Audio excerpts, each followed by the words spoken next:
Hello. Good morning, everyone. A warm welcome to you all on today's session on Implementation of National Educational Policy 2020. I, Dr. K.V. Ratnamala, on behalf of management, staff, students of RBVRR Women's College of Pharmacy, welcome you all for today's session. We have with us our beloved principal, Professor M. Sumakant Garu, today's guest speaker, eminent speaker, Professor V. Venkatramana Garu, Vice Chairman, Telangana State Council for Higher Education, and all participants, students, a warm welcome to you all. Now, let us start our program with a prayer song. शुभं कुरुत्वं कल्याणम् आरोग्यं धनसम्पदः शुभं कुरुत्वं कल्याणम् आरोग्यं धनसम्पदः शत्रुबुद्धिविनाशाय दीपज्योतिर्नमोऽस्तु ते दीपज्योतिर्नमोऽस्तु ते शुभं कुरुत्वं कल्याणम् आरोग्यं धनसम्पदः शुभं कुरुत्वं कल्याणम् आरोग्यं धनसम्पदः. Thank you, Anushri. Now, let me introduce to you all today's eminent speaker, Professor V. Venkatramana Garu, Vice Chairman, Telangana State Council for Higher Education. It gives me a pleasure to introduce Sir to all. Sir, Professor V. Venkatramana Garu is a senior professor, faculty in School of Management Studies, University of Hyderabad. He has been appointed as the Vice Chairman of Telangana State Council for Higher Education on August 7, 2017. In exercise of powers conferred by subsection 1 of Telangana State Council for Higher Education, Professor Venkatramana Garu has been appointed as Vice Chairman for a period of 3 years from his date of joining. Professor Venkatramana Garu has completed a master's degree and has won a gold medal in PhD in business management. And he has over 2.5 decades of professional experience spanning in academics, research, industry, business, consulting in the areas of general management, corporate strategy, banking, infrastructure, and services sector management. He has also been awarded Best Professor in Marketing Management by CMO Asia in 2012 in Singapore. And he was also appointed as a member of First Academic Court of Central University of Rajasthan by the President of India. Professor Ramana is also a special invitee in CIA Telangana Council and had the distinction of accompanying the Honorable President during May 24-25, 2016. And he was the Director of State Bank of Hyderabad and Director Indra Infrastructure Finance Company Limited. He has vast experience as an academic administrator and has served as Dean of Management School in University of Hyderabad for almost 7.5 years, and also has been recipient of many awards for his contribution in the field of higher education in general and management education in particular. We have a very great speaker today in order to share his views on National Educational Policy 2020. Sir, I humbly request you to continue with the speech, sir.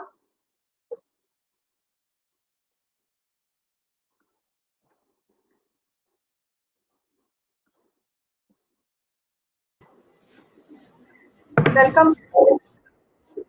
Thank you. First of all, let me congratulate the management of the faculty, the management, and the all the persons who are involved in thinking about this conference, which is very timely given the fact that the national education policy has been announced after nearly 34 years. The Telangana State Council of Higher Education has always been in the forefront in trying to give a direction to this implementation part of it, because all of us know in the last couple of years we have been deliberating about the national education policy, and I must also note and congratulate that your college has been in the field of providing professional pharma education for the last 15 years or so. The society itself is being run by very eminent educationists. I have had the opportunity to interact with most of the senior people who have retired either from academics or from judiciary or from the government, and the commitment is very high. So whenever there is a request coming from especially RBV or our college or any of its constituent or affiliated or not affiliated, but part of any of its institutions, I always tell that, it will be, I would definitely be willing to participate because you are doing a very noble service to the girls and especially people from the deprived and marginalized and people who do not have access. I'm also told that there are some scholarships being given. And incidentally, recently I was talking to the chairman of a large biotech company, also had the opportunity to talk to large pharma companies.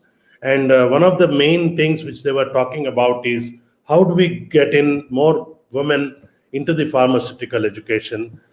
In fact, in the statistics, if you look at Osmania University, at the master's level, already 60% and more are girls. So I'm visualizing a future scenario where girls will join these courses in pharmaceutical courses and engineering, etc. And we need to prepare them for professional internships and professional jobs in these professional sectors. So let me begin with the background of the policy. I will spread my presentation. I have not made a PowerPoint presentation because I always feel that if you have a point, you don't need a PowerPoint, so to speak. So one of the first things we did when we were first told that the NEP is going to be, there was a draft policy, and this policy was sent to all the states. And in Telangana, which is again a very progressive state, the topmost state in the country, and we want to make Telangana educational hub too. So we got into the job of trying to completely dissect this policy, find out what are the way forward, also look at what would be the policy implications. Because as you all are aware, the education is in the concurrent list, and both the center and states have to work together, and that is what the policy also says. So the first thing we did was first identified the stakeholders, and as you all are aware, the stakeholders in the field of higher education are the government, the society at large, the universities or the institutions which provide, and another important pillar is the faculty or the whole ecosystem of a campus. For example, the administrators, the faculty, the researchers, students, etc. So during our discussions, we also involved the political elite. Honorable Minister for Education we had invited. In fact, we had the privilege of working with 3 education ministers while we developed our perspectives. We had to begin with Sri Kadiyam Srihari Garu, then followed by Sri Jagadish Reddy Garu, and then now Madam Sabita Indra Reddy Garu. All three of them spent considerable time in looking at the implications and first of all the contents of the policy. The broad consensus we arrived, or there was a convergence on many issues, were the following. One, the NEP was talking about creating many more bodies and subsuming AICTE and UGC, which are the professional councils. For example, AICTE is the technical part and UGC is for the general education. So one of the things we said from the government of Telangana perspective is that why don't we strengthen UGC more, and instead of giving funding to somebody and the evaluation to somebody, why not we bring in or integrate both these functions into one? So that was one of the things. And then a series of suggestions were given. Some of the suggestions were very well taken. And in fact, I am glad to mention that the suggestions of the government of Telangana were also included in the policy. So when the policy was announced, there was a widespread response, some positive, some people were critical, but I think industry welcomed it. And I must say, industry has definitely welcomed it because it is talking about preparing industry-ready graduates. People like us will come from the administrative standpoint, and people who have been in the academics, people, faculty and deans and directors, because we needed to bring in a change in the education system. Because what is not happened in the last 34 years is the same insistence on predictable teaching, predictable learning, predictable evaluation, and predictable employment, which is not going to be there. If you all look at it, in fact, the post-pandemic, the COVID-19 has thrown up many challenges. One of the challenges, what are going to be happen to the job market? And I am one of the consultants for APO Japan, Asian Productivity Organization for India. And we project that 66% of the jobs now which are available, around 60%, will not be there. It will be replaced either by smart artificial intelligence or by innovative methods or by disruption which happens in the industry. For example, in the pharma industry, there could be a lot of changes on the lab part of it, laboratory part of it. There could be mobile pharma units happening. There could be global manufacturing which can take place. That means one part of the drug is manufactured in one country, which is already happening, and something else. So it could be multinational, global players, and it is also projected that the pharma industry will be changing every 3 years. And finally, according to industry experts, there could be a rule of three, which they are talking about. For example, the entire world will be controlled by hardly 3 to 5 pharma players, who will again, and others would only be suppliers to the whole thing. This is a very classic book called Rule of Three, written by Professor Jagdish Sheth, which talks about the complete convergence or complete domination by few companies, either because of the size or scale of operation. Having said that, the policy also says that the multiple entry and multiple exit. Now look at this. This is a very strange thing for an educational system which we have now, that we have very rigid, tight educational system. Though the policy talks about light but tight regulation. Nothing can be tight regulation without, nothing can be light. It should be very rigid. It should not rigid, it should be very tough to implement, because nothing can happen if you are non-serious about it. So what we said in the government of Telangana and from the state council is that when you are making policies, you involve the states.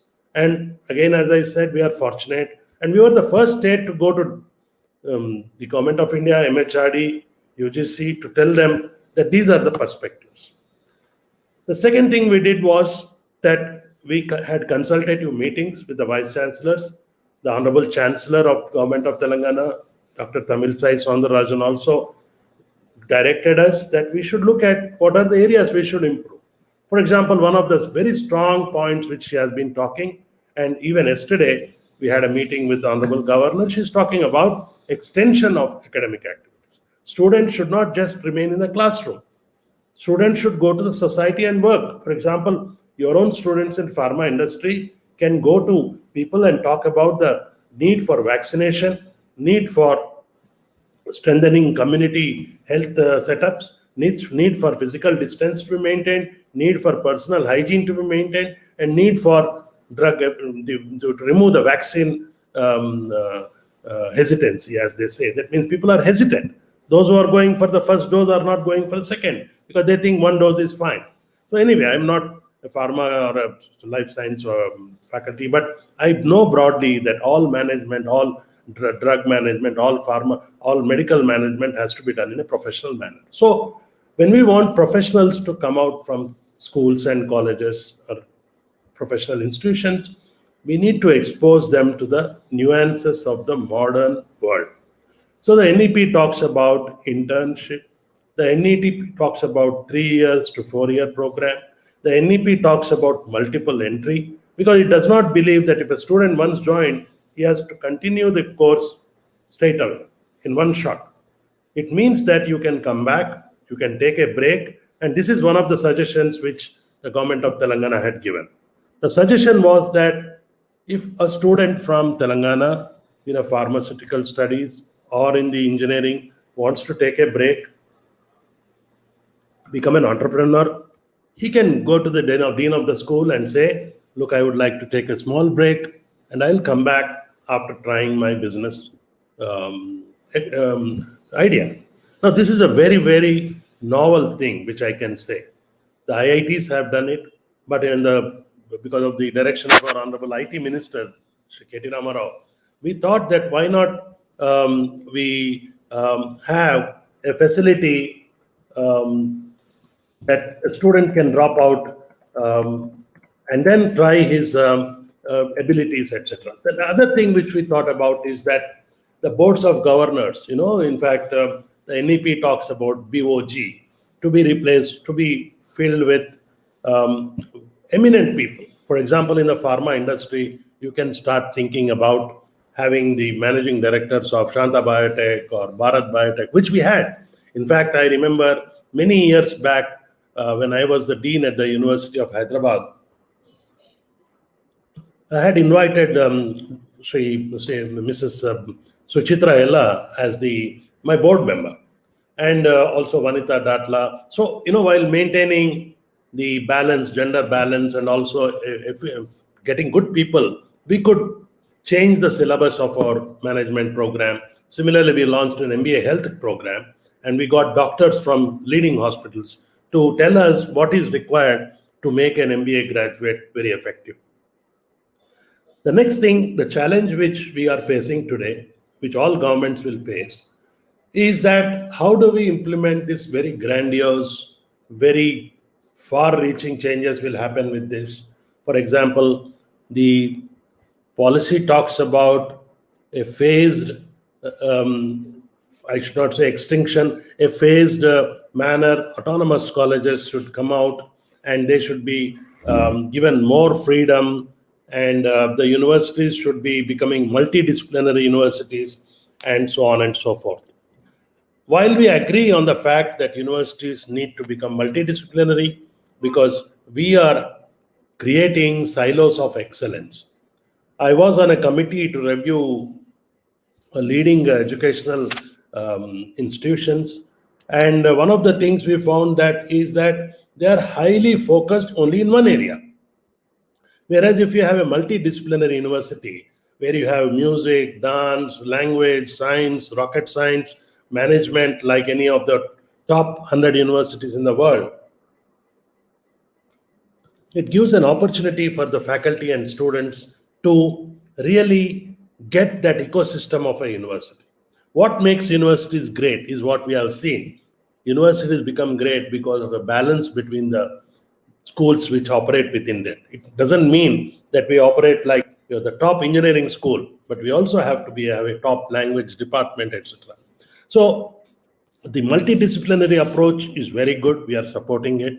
And if you look at the overall NEP, they are talking about moving from the present educational system. For example, in Telangana, in Andhra, I don't know, in Tamil Nadu and other places, it is not there. Probably we are the only two states, and Bihar maybe, where we are talking about having a +2. That means where we're not having a +2. That means we are having an intermediate. Now, this is a thing which the NEP is talking about, though it is not part of our agenda. It is talking about a 5+3+3+4. So that means there will be an end to the SSC examinations and also intermediate, where students today are learning in a pressure cooker environment. If you look at I call it very humorously, the China factory, that means Chaitanya Narayana factories, which we are having around. What do? They just prepare students in numbers, hundreds of numbers, to get into engineering program or to quitting. But we are not realizing that a young child's innovative, intuitive ability is being killed because of this rote learning which is happening in the classroom. And many students are also facing a lot of psychological. And what we thought in the government of Telangana, and we have also written, and we have sent it to the MHRD, is that while we welcome that the +2 can be a good alternative, we are also talking about, in school education also, we are talking about getting more people into the educational system, getting more dropouts come back to school. Similarly, more dropouts after intermediate. Many young girls are getting married, or due to social or family pressure, they are not able to pursue. What we have seen in Telangana and other states, if we can empower if we can educate young girls, let them get into a technical program, let them get into accounting, let them get into whatever job they can. You actually enhance their ability to generate revenue for themselves and stand on their own. And also, health-wise, we have found that if you can really empower them and encourage them to pursue higher education, fine. So we had a plan that, why not we support vocational education? The implementation part I am talking about. I will not talk about now the concepts which are given. All of you are aware. A lot of things have been written. I'll just quickly summarize in 10 seconds. The NEP talks about autonomy, giving more autonomy to colleges. The NEP talks about 4-year in degree program. NEP talks about any course can be taken and then academic bank of credit can be there, and we go to a bank, we put our money, we can credit our credits, or we can deposit our credits which we have accrued because of the courses we have done, we have studied. NEP talks about collaboration with industry. NEP talks about governance to be changed. And of course, it also talks about inviting foreign universities into the country. So I have said all the major provisions of the NEP. Now I have some of the thoughts on this, on the implementation.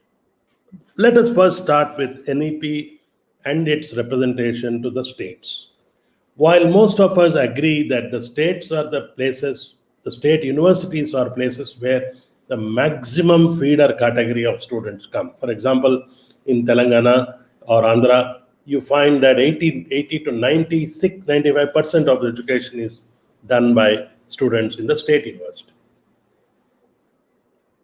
And these students progressively go into the postgraduate courses offered in universities, both state and central.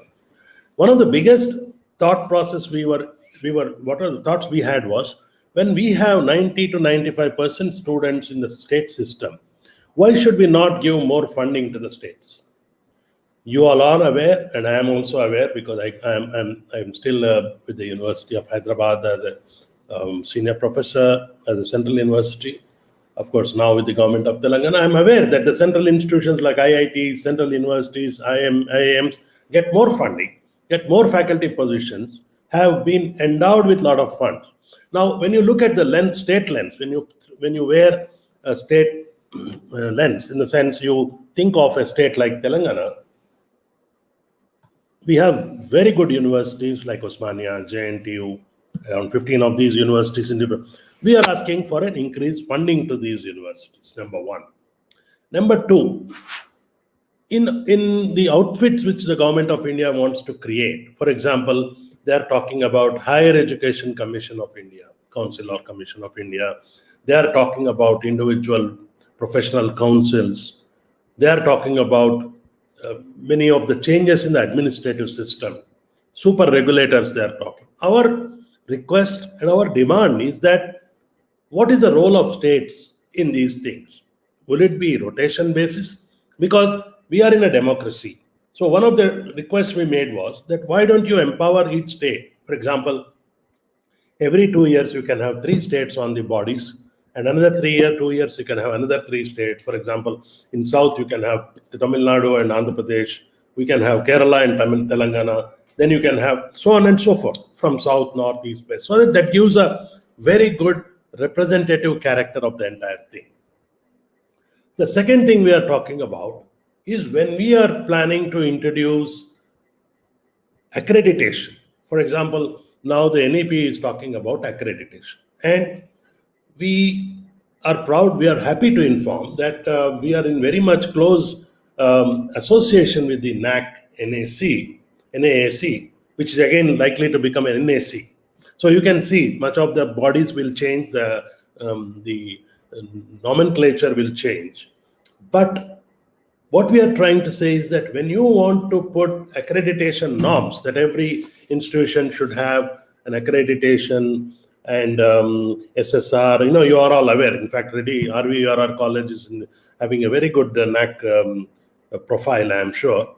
So we are saying that the states again have to be taken into confidence and also support to the states by way of hand-holding. So we started off last year that we had a series of discussions with the director of NAC and the executive council members, and shortly we are going to have a vertical an activity, exclusive activity at the Telangana State Council of Higher Education about accreditation. And the second thing we would like to do in the state of Telangana is that we want to invite leading very good foreign universities. So when I am coming to implementation, I am talking to you about the plan.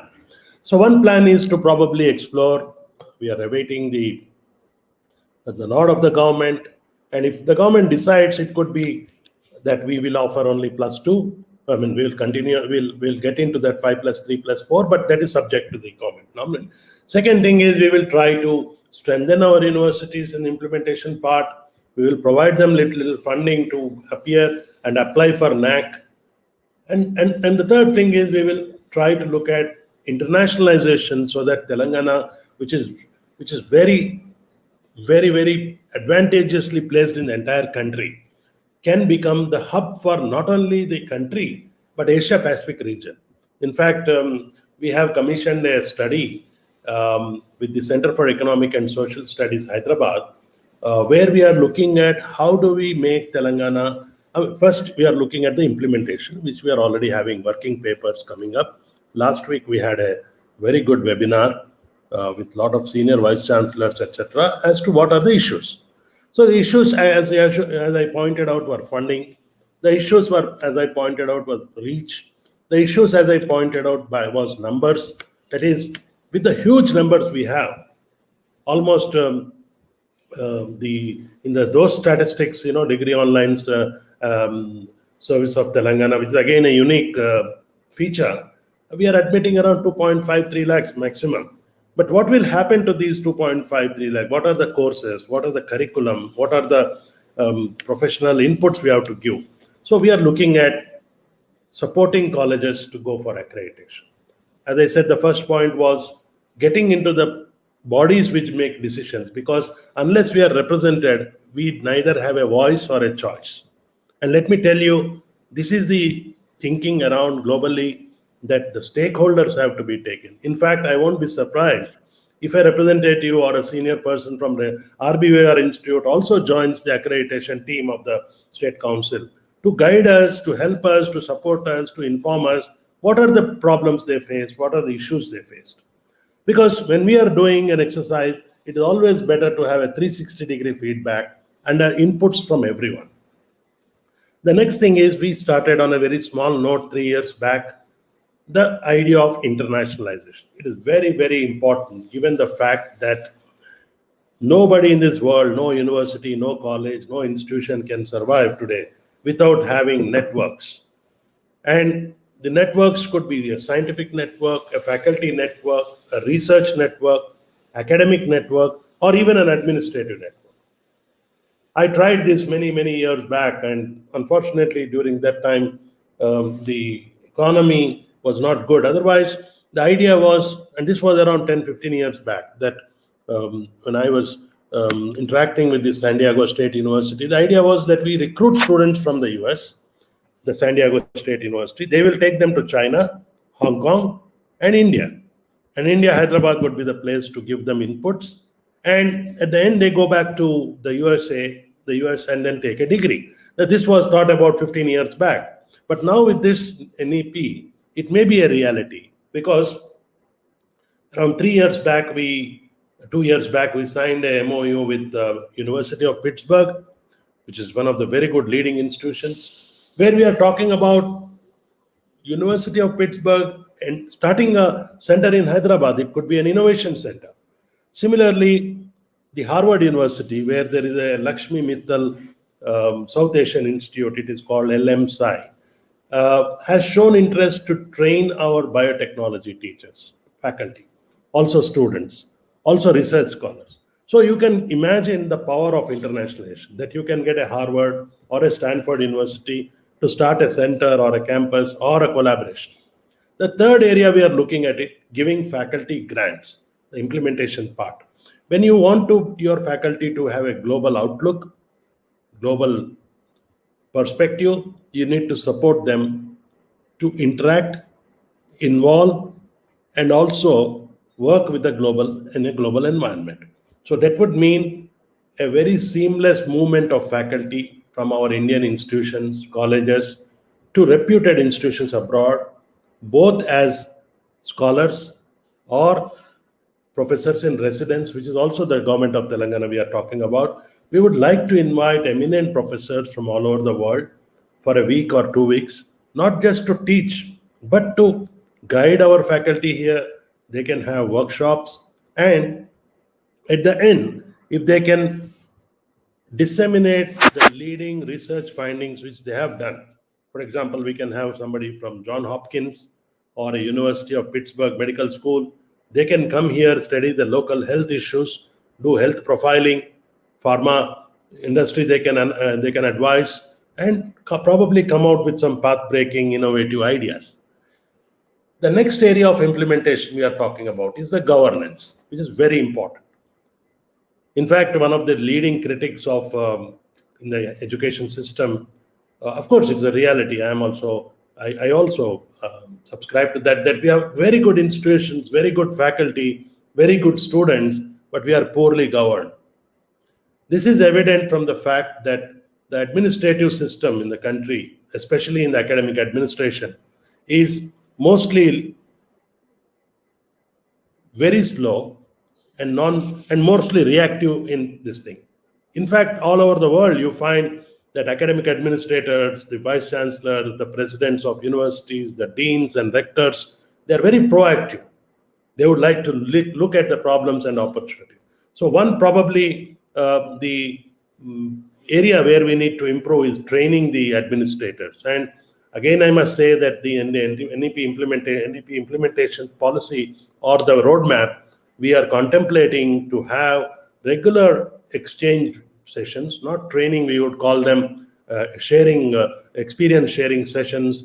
That, for example, a good university has done some breakthrough research or some financial innovation or some student innovation, and we would like to have everyone in the group of or the ecosystem to know how did they do it.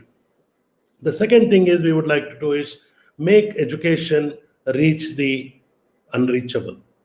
This is the biggest challenge. In fact, we can be proud of one thing, that in Telangana, our GER, so to speak, gross enrollment ratio is 36.3, whereas the national average is only 25 plus. Now, but we need not be happy about it. The reason is there is a concentration of educational institutions only in Hyderabad and Rangareddy. But if you look at unreached and really deprived districts or aspirational districts, fast-growing districts, but education is not there, I think there is a need to set up or extend these facilities. Or if not, allow the students or children from these areas to pursue best quality education like any other counterparts. We had done a small exercise 2 years back along with the IT and C department, that any student pursuing professional course, he or she, whether she is from Adilabad or Karimnagar or Mahbubnagar, should be able to get an internship so that, they are also ready to take on the job market. So what we tried doing is, one is through DEET, Digital Employment Exchange of Telangana. There is a website. All of you, in fact, I encourage pharmaceutical students and faculty to use this. This is an initiative and collaboration with the IT department. And we also, from the State Council, what we did was we met many companies, we spoke to the senior people, and we said, why don't you help us in giving some internship opportunities? How will this happen? It will happen through a process of matching and batching. That means a student, a girl or a boy from Shadnagar will log on to the portal and say, look, I am an engineering student or a civil engineering or a pharmacy student. I want to work in the area of drug discovery. And what we will do from this DET and also our council and some other bodies is to link them to the companies. And the company will do a matchmaking. For example, they would like to have just girls to do this. Let them take the girl students, or they can have a combination. So this is a small initiative. That internship, hands-on experience is going to be the most important thing, because classroom teaching is not enough. That is what industry is complaining. People like Dr. Mohan Reddy of Scient, they always keep saying, the next thing we are talking about is skill development. We have launched, with the help of NASSCOM, a future skills initiative. What does this mean, future skills? As I told you in the beginning, mentioned in the beginning, the skills of today are not enough to meet the requirements of tomorrow. So, as part of the skills initiative, future skills initiative, we, along with the IT&C department and NASSCOM, would like to offer students the skill sets which are required to be more employment ready. It is called future ready graduates. So when the NEP talks about employment and other things, we looked at this implementation part. The next thing is talking about creating student entrepreneurs. Again, I tell you, Telangana is very comfortably placed because the entrepreneurial ecosystem is very good. You have a T Hub here, you have a V Hub exclusively dedicated to the student girls and innovators. And we have many other 35 to 40 research laboratories. And we have created something called RICH. That means the Research and Innovation Circle of Hyderabad. Again, a novel idea of the Honorable IT Minister. So when we have such a very favorable ecosystem, we thought that we should use this to the best of advantage. So we will allow students in the implementation part to take a gap year so that they can become entrepreneurs. They can create job creators rather than job seekers. The last but not the least, and the implementation part, is the curriculum and the pedagogy. If you look at the curriculum of many of the institutions, but I know pharmacy and engineering are exceptions because I am sure they use the latest, they are aware of the latest requirements of the pharma industry or vice versa. But if you look at general education, you find that the curriculum is probably outdated, obsolete, or irrelevant. I'm not making a generalization, but many areas people say that we teach, for example, in engineering, there were examples, somebody told me that they are talking about steam engine when we are in the era of bullet train. So how will a student relate to the modern development? So one of the things which we need to do, and institutions like RBVRR, the faculty, the directors, the principals, etc., should contribute, is come out with some small working papers on what are the requirements for the pharma sector, for example, your own college can give. Secondly, technical institutions can give us what are the emerging areas in the areas of artificial intelligence, machine learning, IoT. In fact, Telangana is the only state which has declared, I don't know any other state has not done because I meet many secretaries, that 2021, that means last year to this year, we have declared as the year of AI. Now, having said that, not mere statements, but we need to implement that. So that means all of us have to come together, and the subjects have to, and we have to break the boundaries. That means the science, I used to see when I was dean and chairman of the Dean's Committee, even in very reputed universities, including my own university, there were many times, occasions when people from the faculty from sciences would not interact with the social sciences. Social sciences would not interact with the humanities. Now, the NEP is talking about a holistic development of the student. There is a time has come that we need to assess, we need to look at our policies, we need to review what we have been doing, and including examination. The pandemic has thrown many challenges. There are no exams throughout the country and elsewhere. 175 countries have closed their campuses.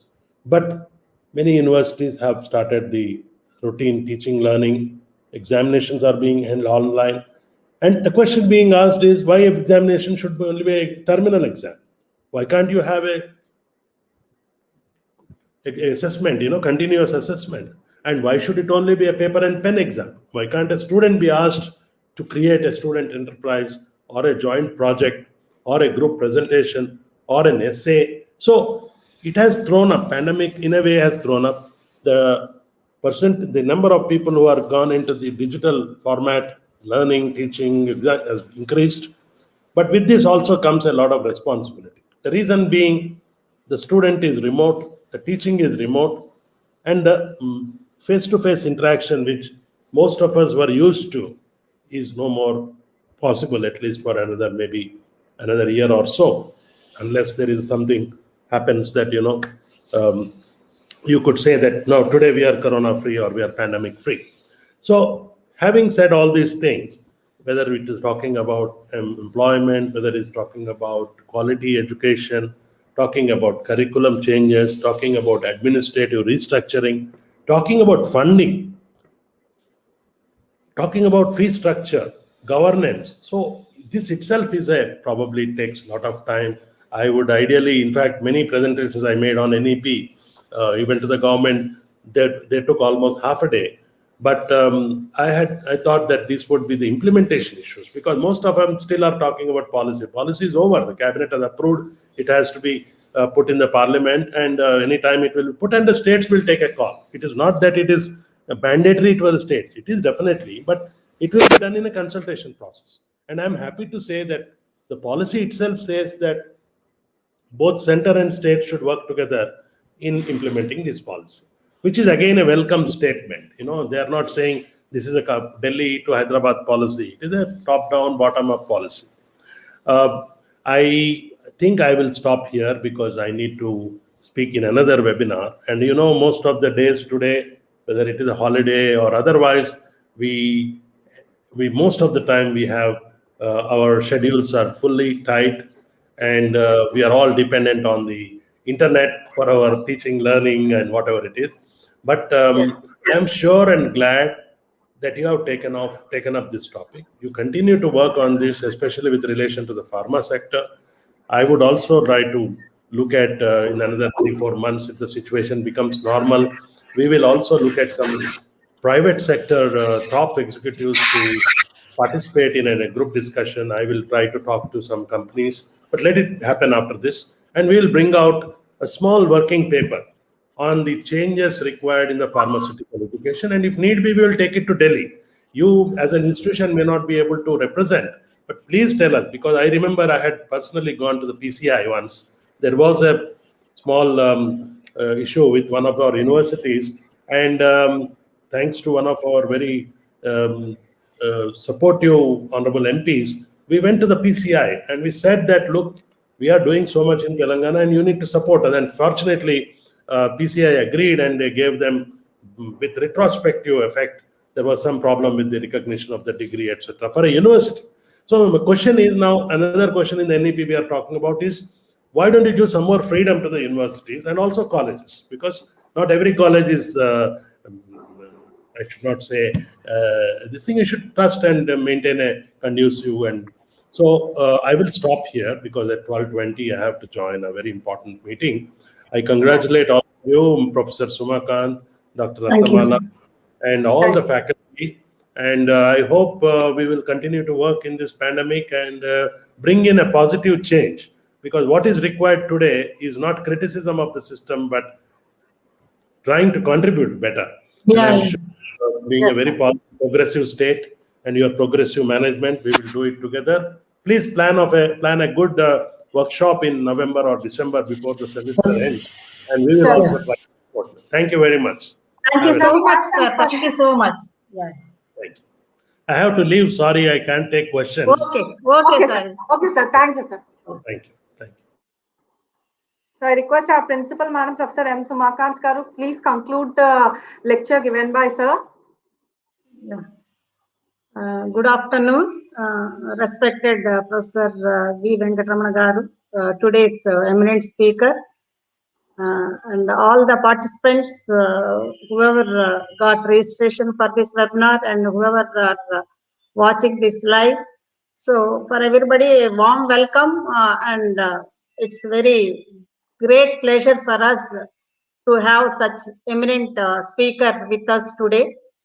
Sir has elaborated regarding how effectively the Telangana state is trying to implement this NEP 2020, how effectively by consulting all pharma companies as well as the institutions and the universities also.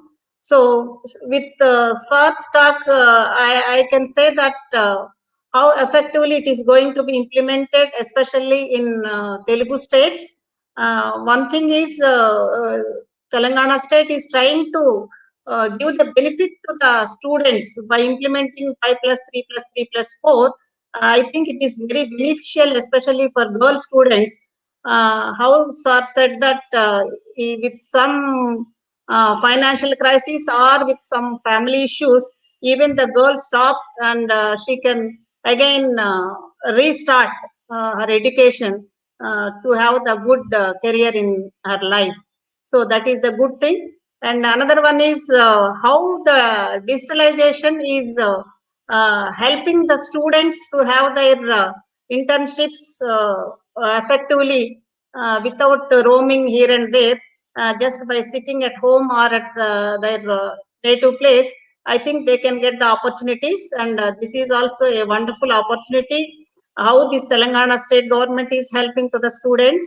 Sir has given one more suggestion. It should be the rotational. The involvement of the states should be the rotational. Otherwise, every time as South Indian, we are facing a lot, not getting many things. I think I can conclude Sir's speech or the talk today.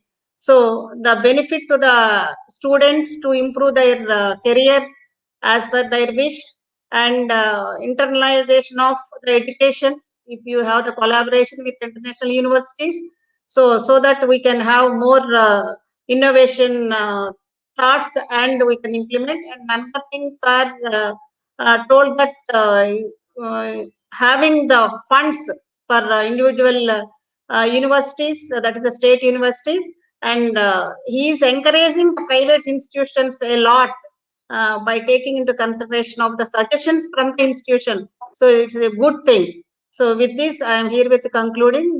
Thank you very much, sir. It is very fortunate for us to have your talk today on behalf of RBR Women's College of Pharmacy.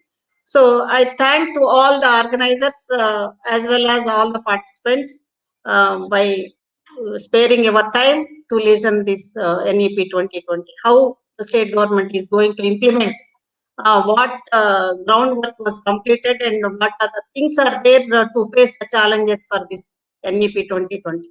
Thank you, one and all. Thank you, madam. So I thank one and all who has participated in this event. I thank Professor M. Sumakant Garu, our principal, to conduct such a good webinar on implementation of national educational policy. I also thank Professor V. Venkatramana Garu for sparing his time and giving us good information for the implementation of educational policy in Telangana especially. I thank every faculty, and feedback forms will be sent for your mains, which on filling the feedback form, you'll be getting your certificates. Thank you one and all for joining this live session. Thank you, everyone. Thank you.